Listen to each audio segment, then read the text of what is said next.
कि 84 लाख दुनिया में सबसे अव्वल जीवन मिला है, एक मनुष्य मिला है।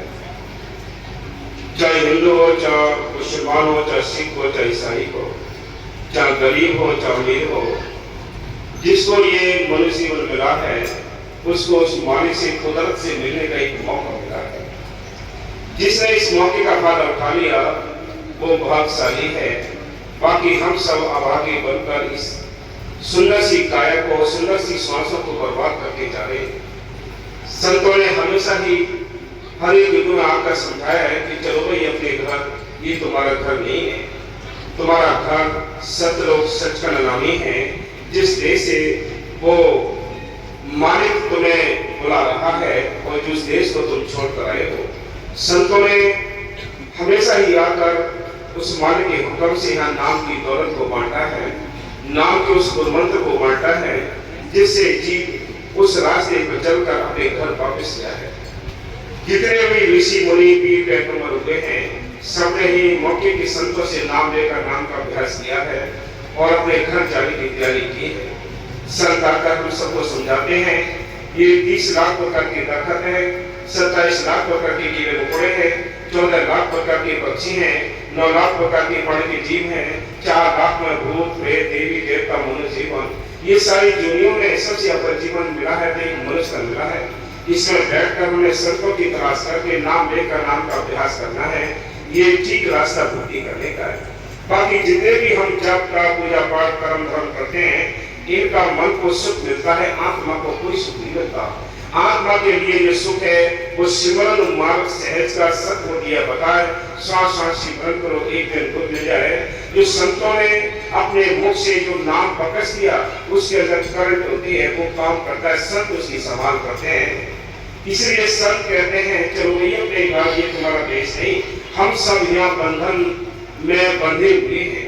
बाबा मेरे साहब ने बार बार कहते थे कि हम सब ऐसे बंधे हुए हैं जैसे पचलड़ी, तीसलड़ी, सतलड़ी रस्सियों में हम बंधे पड़े हों। ये बंधन बहुत प्राचीन है, इन बंधनों को काटने के लिए बहुत लंबा कोर्स करना पड़ता है। जिसका कोर्स पहले से है वो मन की मेहनत से आयु उठ रही है, ये श्वास से फूट रही है, निरंतर हम मौत की मुक्ति तक को बढ़ रहे हैं। ये चांस मिला है, ये चांस भी हमारे हाथ से छूट गया तो फिर हमें पछताना पड़ जाएगा। हाँ जी, नाम का सिमरन रटता गए तो मिल जाता जिंदा राम रे, पल पल ढलती जाए ओ मारिया, सोच कराए ये जिंदा राम कौन है? ये नई बात सुनिए कि जिंदा राम कौन है। राम तो और भी सुने हैं, राम रामचंद्र जी अपने समय पर आए, काम करके चले गए और भी अवतार आए चले गए।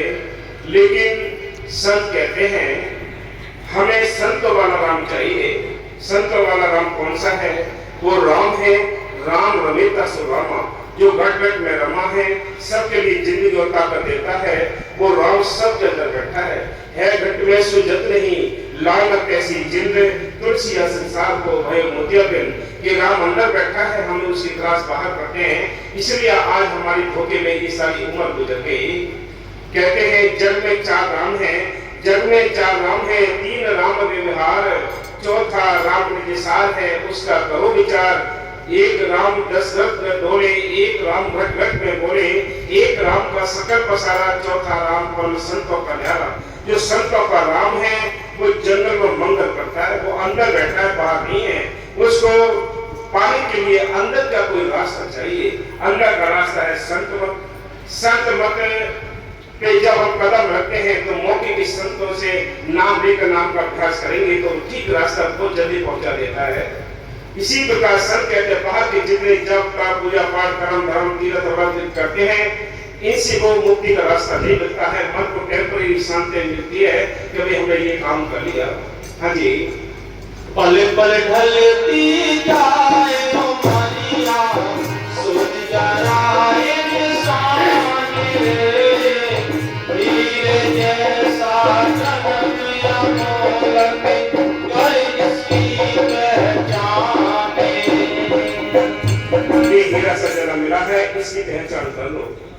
आप ये सोचे कि भाई मालिक होता क्या है, मालिक कौन सा है, ये हमारे अपने मन के भ्रम है। मालिक है, पहले भी था, आज भी है, आगे भी रहेगा। बिना उसकी सत्ता यानी बिना उसकी सत्ता के, बिना उसके हुक्म के कुछ नहीं होता। हम चाहें कि हम सारी दुनिया का सुख सबसे ज्यादा नहीं ले सकते। जो हम किस्मत में लिखा कर आए हैं, जो हमारे साथ प्रारब्ध बनकर आई है, उस आधार पे हमें यहाँ अपना जीवन बिताना पड़ेगा। ये प्रारब्ध का खेल है, बिना प्रारब्ध के कोई कहीं नहीं जा सकता। इसलिए संत कहते हैं ये मौका है। ये 3 प्रकार के कर्म इस संत कहते हैं कि इस मनुष्य जीवन के साथ भी आए हैं। वो कौन कौन से कर्म है? एक प्रारब्ध कर्म है जो हम साथ लेकर आते हैं, एक क्रियामान कर्म है जो मौके पर करते हैं, एक संचित कर्म है जो काल है क्वार्टर में रिजर्व कोटे में रखता है। ये हमें क्रम ये सारे कर्म काटने ही पड़ेंगे। आपको नाम मिला है, नाम की ये आरी है, छुरी है जो इस जाल को काट देती है, और कोई रास्ता नहीं है। हाँ जी। सतगुरु प्यारे ने करके दया तुझे पशु से पुरुष बनाया था। सतगुरु किसको कहते हैं? सतगुरु पे एक इंसान का नाम नहीं है।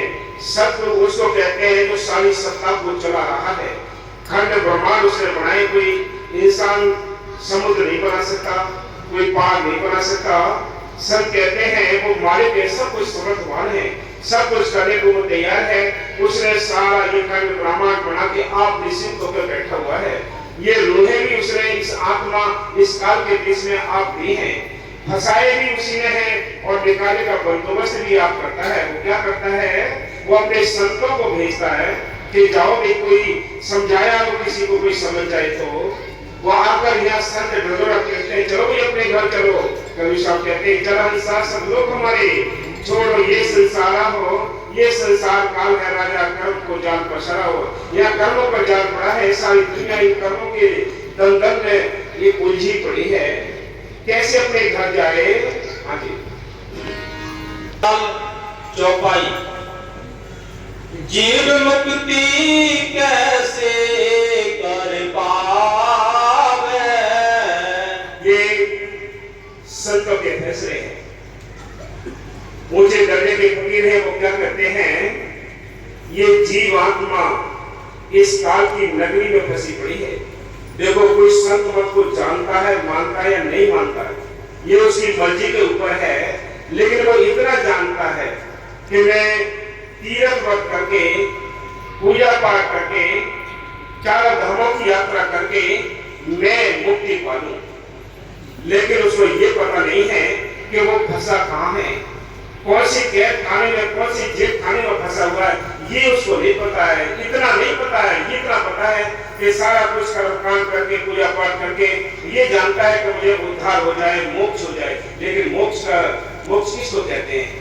मुक्ति किसको कहते हैं? मुक्ति कहते हैं किसी जेल खाने से निकलने के लिए, आजादी के लिए मुक्ति और मोक्ष कहते हैं। जब हम यहाँ कैद खाने में पड़े हुए हैं, 84 का जेल खाना है, ये नहीं पता है किसी को। इतना ही पता है कि हम यहाँ से निकल जाएं कैसे, क्योंकि काल ने बड़े सुंदर तरीके से जाल बिछाकर इसकी मत मार रखी है। इसको अपने घर की याद नहीं आती, इसकी यानी जिसको अपने घर की याद आ गई, जो संत मत को समझ गया, ये समझ लो उसने अपने छुटकारे का बंदोबस्त कर लिया। बाकी सारी दुनिया कहाँ का मुक्ति मांगती है, वहाँ खुद ही मुक्ति नहीं है। हाँ जी। जीव मुक्ति कैसे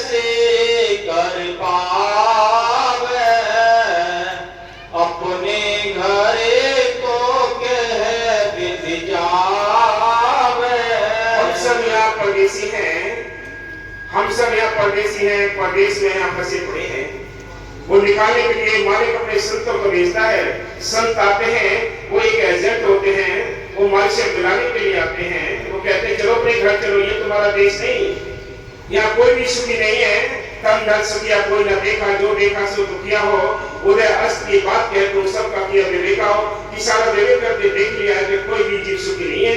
सुखी वो है जिनको ख्याल मालिक से मिलने का है। सुबह शाम मालिक की याद में बैठते हैं और अपने 10-12 घंटे अपने जो सामाजिक जो यानी भौतिक बातें जो जंतुओं के यानी उनके फर्ज हैं उनको अदा करते हैं और मालिक की याद में बैठकर अपने दोनों काम करते रहते हैं। वो सुखी हैं, बाकी सारे दुखी हैं। कि तन धन सुखिया कोई न देखा, जो देखा सो दुखिया हो। उदय की बात कहते हो सबका कहिए विवेका हो। फिर सहजभाई संत उन्होंने लिखा है, ना सुख विद्या के पड़े ना सुख वाद विवाद, साध सुखी सहजो कहे लगी सुन समाज। जिसका ख्याल मालिकों को जुड़ा है, जो अपने घर गृहस्थी के काम काज करके माल की याद में बैठ गया, वो भाग्यशाली है। कि ना सुख विद्या के पड़े ना सुख वाद विवाद, बहस करने में ज्ञान छांटने में भक्ति नहीं है, ना बाहर के विवादों में भक्ति है। भक्ति है तो दीन बढ़कर मालिक की नहर से अंदर उस मालिक को पुकारो। दीन और छोटे से होके चलो मन मेरा, तजदे गर्भ माना।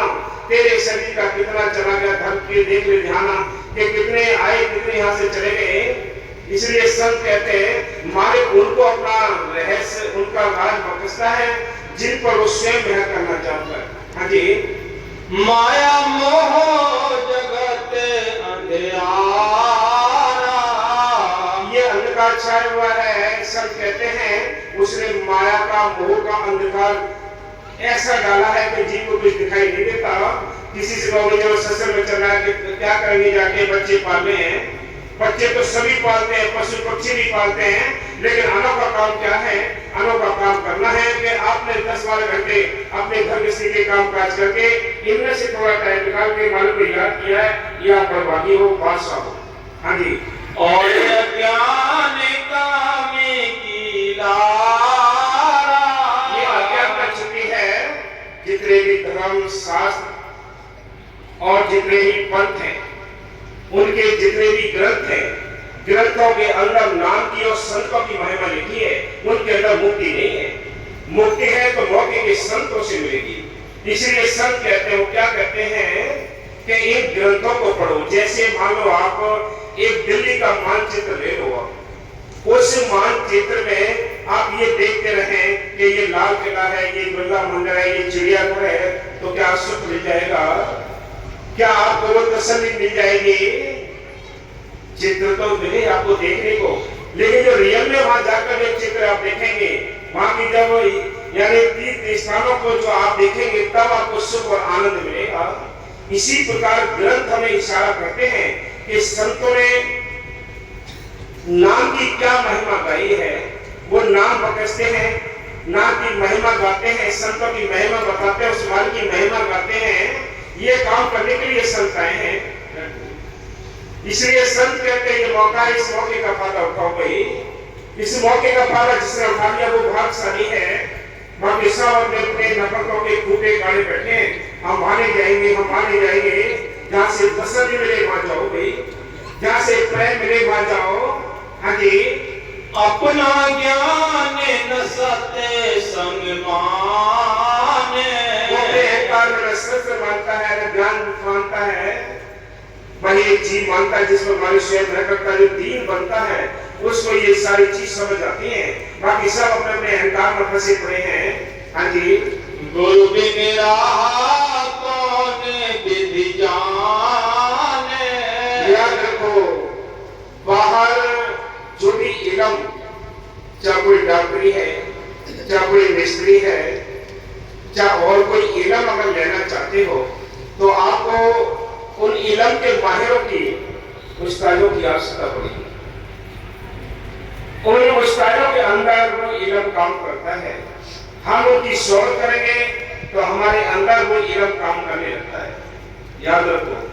इसलिए सब कहते हैं सारी दुनिया ये भक्ति करती है, सारी दुनिया ये भक्ति करती है और भक्ति चाहती भी है, लेकिन जब तक संत नहीं मिलेंगे तो भक्ति हो ही नहीं सकती। बाहर के इलम बिना संतों के, बिना गुरु के नहीं आ सकते। तो मालिक का जो ज्ञान है वो गूढ़ रहस्य है, अगम अगोचर है, उसको भी बिना संतों के कोई जान नहीं सकता। शांति लेनी है तो अंदर मालिक का बख्शा हुआ जो नाम है संतों के जरिए मिलता है, उसको हमने ग्रहण करके अमल करके उसको जपना है, प्रकट करना है। हाँ जी, सतगुरु मिले तो बात बतावे, सतगुरु मिले तो बात, यानी बात कहते हैं रास्ते को, कि सतगुरु जब मिलेंगे, संत मिलेंगे तो वो रास्ता बताएंगे कहाँ जाने का, अपने घर जाने का।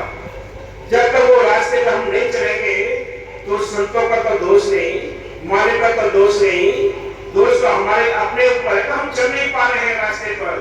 जो रास्ते पर चल लेता है वो भाग्यशाली है कि नाच निकली घूंघट कहते हैं, क्योंकि जब नाच रहे हैं तो घूंघट किस बात का है। या और भी उदाहरण देते हैं कि जब भाई हमें चोटों का डर है संसार में है क्यों, ताली मेड़ों की हमें लोकलाज की क्यों परवाह करनी चाहिए। ये तो हमें रास्ते में रोने हैं, ये कभी किसी को मालिक से मिलने नहीं देते। हाँ जी, जब कोई बेमुक्ति को पावे, तब मुक्ति मिलेगी जब संत मिलेंगे और नाम का हम अभ्यास करेंगे, तब मुक्ति मिलेगी। ऐसे मुक्ति नहीं मिल सकती। हम रात में पूजा पाठ जाप ताप कर रहे हैं, कुछ नहीं मिलेगा। इसलिए वो जिंदा राम को याद करना है जो आपके अंदर बैठा है, जो फूलों के अंदर कलर डालता है, खुशबू डालता है, कटिंग करता है, वो राम सबके अंदर बैठा है, कोई उससे खाली नहीं है। कहते हैं कि वो मालिक अंदर बैठ के सारी कार्रवाई करता है। उसकी करंट जब तक इस बॉडी के अंदर है, आंखें देखती हैं, कान सुनते हैं, वो बोलता है, हाथ पर चलते हैं। उस बॉडी के हो, यानी इस करंट के होते हुए ये बॉडी किसने वहां है। हाँ जी, गुरु संग बड़ा और नहीं कोई, गुरु के समान और कोई संसार में नहीं है। गुरु ही एक अलग रास्ता बताने वाले हैं। छोटे से हम जब पैदा हुए तो माँ बाप हमारे गुरु हुए, उन्होंने हमें चलना और बोलना सिखाया। इसलिए संत कहते हैं जब मैं यानी एक कॉलेजों में गए, स्कूलों में गए तो वहां भी गुरु मिले, बिना गुरु के तो कोई रास्ता आसान नहीं। हाँ जी, ये भगवान कहीं मुख सोई, ये संतों ने बताया, अपने मुख से समझाया कि तुम याद रखो, बिना संतों के इस भक्ति के मार्ग के रास्ते को तय नहीं कर सकते। इसलिए जितने भी संत फकीर, रूहानी फकीर आए हैं, उन्होंने अपने जीवन काल में रूहानी सफर में जितने जीवों को जिताया, जगाया, नाम बख्शा है, उनके हम बचल बचल कर नाम का अभ्यास करके अपने घर जा सकते हैं। संत हमारे लिए आते हैं, क्या कहते हैं वो संत अपने लिए नहीं आते, स्वार्थ के लिए नहीं आते कि वृक्ष करुणा फल वगे नदी न सींचे नीर, परमार्थ के कारण साधु धरा शरीर। संत दूसरों के परमार्थ के लिए आते हैं, अपने लिए नहीं आते। वो हम सबके बीच में रहते हैं, दुख उठाते हैं, हमें याद दिलाते हैं उस घर की जिस घर से हम आए हैं और वहां जाना भी चाहते हैं, लेकिन जाएंगे कैसे, बिना गुरु के नहीं जा सकते। हाँ जी, गुरु ही बात के कामारा,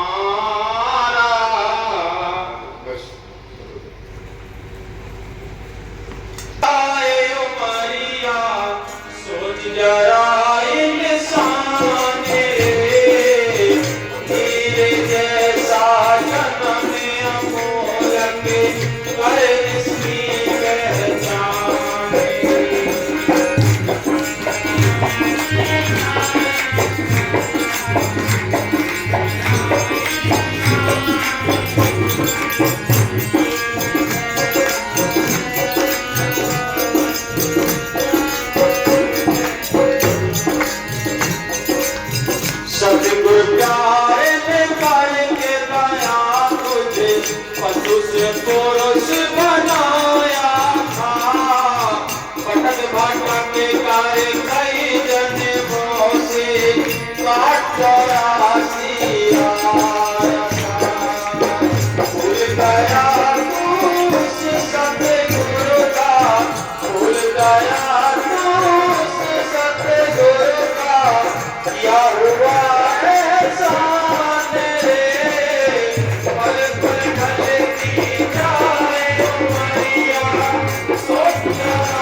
बीत गई सो बीत गई बात की अपनी बचा ले तू।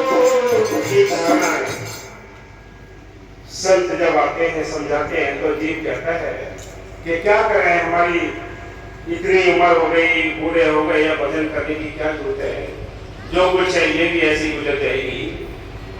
संत कहते हैं कि मालिक की मेहर से विचार करके देखो। संत बड़े दयालु होते हैं, वो क्या कहते हैं, जो बीत गई सो बीत जाने दो, जो बाकी बची है उसको तो संभाल करनी चाहिए, उसको तो मालिक की भजन बंदी में लगा देना चाहिए। इसलिए संत कहते हैं जो बीत की बीत जाने दो, आगे की संभाल कर दो। हाँ जी, बीत गई सो बीत गई बात की अपनी बचा ले तू। सांसों की पूंजी है कुछ तो लगती जमा करा। सांसों की पूंजी है कुछ तो लगती जमा करा। गुनहगार घाटा ना पड़ जाए, गुनहगार घाटा ना पड़ जाए, बदनाम न होए दुकान रे, पल पल गलती।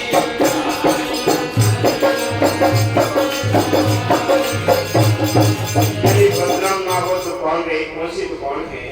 ये दुकान मनुष्य जीवन जो मिला है, ये 5 तत्व का पुतला है, ये दुकान बोली सत्वर का है। वो क्या कहते हैं कि गुनहगार घाटा ना पड़ जाए, बदनाम ना हो दुकान में, कि तुझे मानव जीवन मिला, हीरा जन्म मिला, संतों की तलाशी कर ली, नाम भी ले लिया और कदर नहीं की, तो ये जन्म बदनाम हो जाएगा, ये शरीर बदनाम हो जाएगा। ये बड़ी 84 लाख दुनिया, बड़ी गंदी से गंदी दुनिया भोगी है, तब कहीं जाकर ये मनुष्य जीवन मिला है। और इसमें बैठकर भी हमने लापरवाही की तो आगे कोई चांस नहीं होगा। चांस ही केवल एक मिला है, क्योंकि कितनी सारी दुनिया भोगने के बाद आज मनुष्य जीवन मिला, और इसमें भी लापरवाही की तो आगे कोई चांस नहीं। आगे पल पल ढलती जाए उमरिया, सोच जरा